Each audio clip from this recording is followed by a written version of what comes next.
Buenas tardes, tengan estimados maestrantes. Les saluda con el gusto de siempre la doctora María Catalina Domínguez Nájera y es un placer en esta ocasión poder llevar a cabo la disertación de nuestra segunda cápsula informativa, en donde abordaremos propiamente el tema análisis jurisprudencial.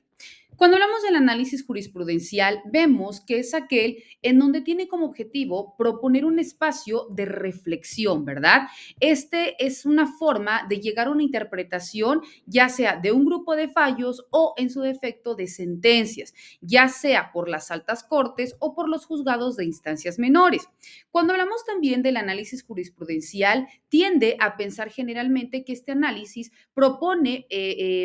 algunas frentes en base a fallos que existen de algunos precedentes, pero también existen varias razones para pensar que en primer orden se infiere comúnmente a la jurisprudencia cuando proviene de determinadas instancias y que son más elaboradas para tener en cuenta el análisis del precedente. Y en un segundo orden, como consecuencia propiamente de esto, la jurisprudencia se va a ver enriquecida por la argumentación de los jueces basadas en principios. También se indica que cuando hablamos de una forma de interpretación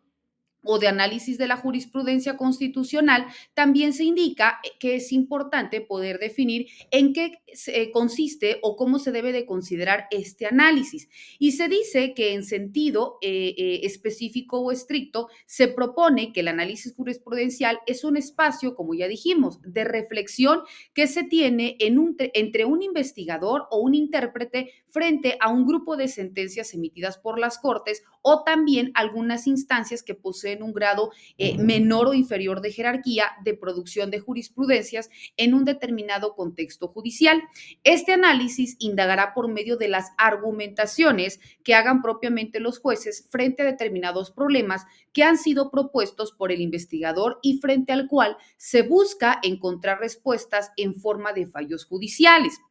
Estos van a permitir al investigador sacar determinadas conclusiones frente a cómo se está resolviendo un tema en particular, esto por parte de los jueces. Sin embargo, también vemos que es importante indicar que no existe un único modo de realizar un análisis jurisprudencial, ya que la propuesta también puede presentar determinados argumentos metodológicos que son siempre herramientas importantes que nos permiten acercarnos al objetivo propuesto. Sin embargo, vemos pues que no existe una sola forma de poder realizar un análisis jurisprudencial y por tanto es dable al investigador encontrar todas aquellas formas que más se acomoden a la búsqueda de las respuestas frente al problema que se está planteando. También se indica que el análisis de la jurisprudencia constitucional, dentro de este existe un autor que se llama Diego López Medina y que específicamente en la obra El derecho de los jueces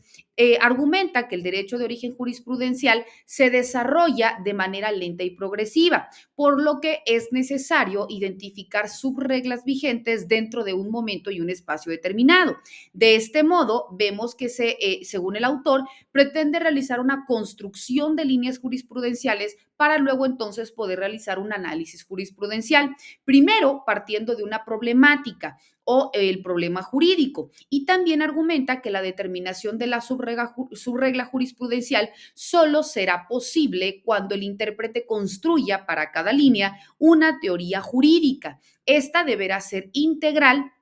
es decir, una forma narrativa de las interrelaciones de varios pronunciamientos judiciales que se consideren relevantes. Y ante este estudio de la jurisprudencia se indica que debe ser de modo sistemático e integral y por tanto sugiere el estudio hecho a través de casos que tiene a la tendencia a hacer una desestructuración y también puede plantearse una forma caótica. Los problemas que esta exigencia plantea son varios, ya que nos indica que parte es propiamente un estado de necesidad y por tanto se debe acotar el patrón fáctico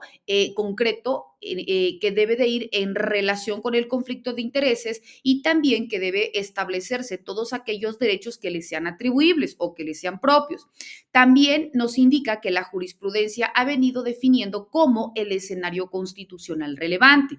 Como segundo elemento, se deberán identificar las sentencias más relevantes, es decir, aquellas que se denominan sentencias hito dentro de la línea jurisprudencial Y finalmente, es necesario construir teorías estructurales. Estas se le consideran como narraciones jurídicas sólidas y comprensivas que permitan establecer la relación entre los varios pronunciamientos jurisprudenciales y luego entonces la conclusión final. Esto vemos que es en propiedad la misión del jurista cuando analiza el derecho propiamente que validan o que llegan los jueces o que pretenden otorgar los jueces. Cuando se dice el derecho de los jueces, se encuentra sesgado dentro de esta construcción teórica por la idea de que solo es producido por las altas cortes y también en particular por la Corte Constitucional, pues se parte de la existencia, como ya dijimos, de los precedentes y también de la construcción de todos aquellos posibles análisis sistemáticos dentro de donde existan o que pretendamos llegar a unas sentencias hito, es decir, a las sentencias o conclusiones finales. Y cuando nosotros empecemos a relacionar todos aquellos elementos, todos aquellos hechos que detonan esta problemática y que luego entonces deben reunir los elementos también en base a precedentes que ya existieron y que tienen un soporte legal, esta conexidad entre el problema o el caso que nos están planteando con los antecedentes y el resultado final es aquel que se podrá aplicar específicamente en un caso concreto. Estas y otros elementos son los que vamos a continuar, estimados maestrantes, analizando en nuestras subsecuentes cápsulas informativas, así como también de manera muy específica en nuestras sesiones virtuales. Quedando como siempre a sus apreciables órdenes, les deseo el mayor de los éxitos. Hasta luego.